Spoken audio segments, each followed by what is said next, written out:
नमस्कार दोस्तों, मैं आराध्या पांडे, आप सभी का मेरे चैनल पर स्वागत है। तो दोस्तों, आज मैं आपके लिए औसान मैया का भजन लाई हूँ। अगर मेरा गाना अच्छा लगे तो लाइक शेयर ज़रूर कीजिएगा। धन्यवाद।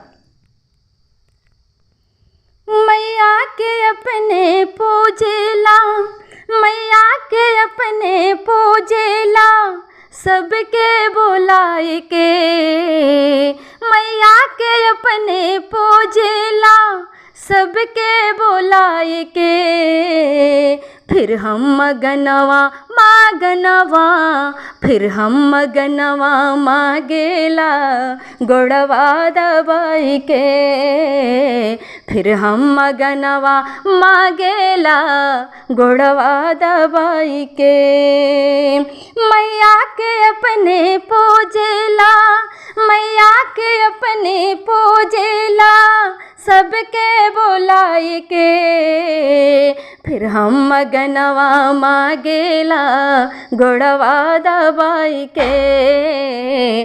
फिर हम मगनवा मागेला, गोड़वा दबाई के।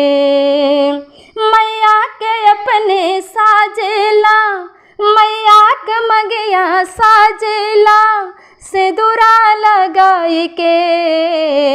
मैया का मगिया साजेला, सिंदूरा लगाई के। फिर हम मगनवा मागेला, गोड़वा दबाई के। फिर हम मगनवा मागेला, गोड़वा दबाई के। मैया तो हमारे नाचेला, मैया तो हमारे नाचेला, अरे भक्तन के पाई के। मैया तो हमारे नाचेला, अरे भक्तन के पाई के। फिर हम मगनवा मागेला, गोड़वा दबाई के।